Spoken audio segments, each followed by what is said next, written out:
Want to speak real Spanish from your first lesson? Sign up for your free lifetime account at SpanishPod101.com.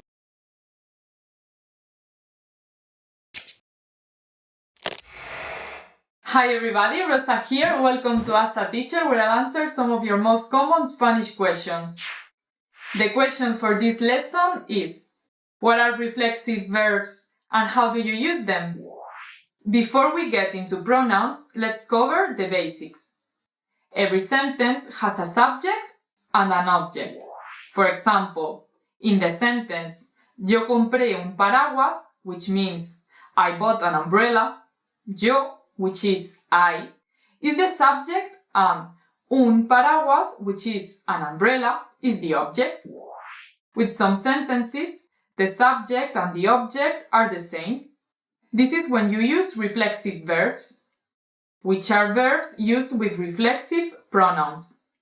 Some common examples are lavarse, literally meaning to wash oneself, dirigirse a, meaning to address oneself to, acostarse, meaning to put oneself to bed, and vestirse, meaning to dress oneself.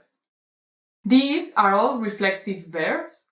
They all have the pronoun se attached to the verb, and they generally mean that the action described by the verb is working on the subject itself.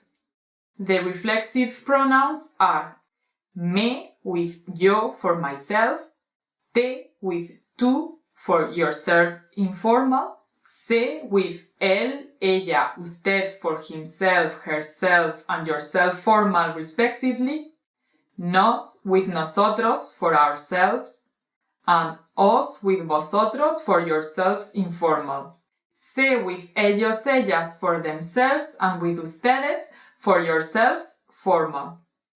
Let's go through some examples so you can learn how to use Spanish reflexive verbs correctly. First up, yo voy a acostarme, literally, I'm going to put myself to bed. If you and your family get up early in the morning, you could say, nosotros nos levantamos temprano en la mañana, literally, we wake up ourselves early in the morning.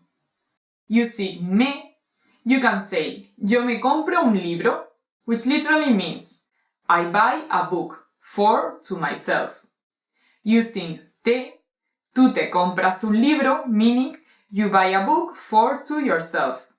Using se, él se compra un libro, meaning he buys a book to himself, and so on.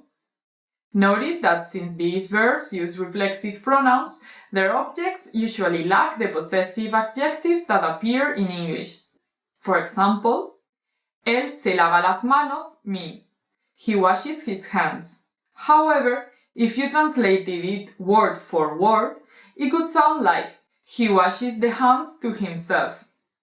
This also goes for other phrases like él se lava el pelo, he washes his hair, and él se cepilla los dientes for he brushes his teeth.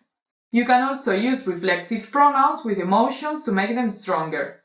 For example, if you made your mother angry, you could say ella se enfadó, as in she became angry. Note that with reflexive pronouns, you conjugate the verb according to the subject. If it were your father or your uncle who were angry, you would write ellos se enfadaron, they became angry. How was this lesson? Pretty interesting, right? Do you have any more questions? Please leave them in the comments below and I'll try to answer them. See you later. Hasta luego.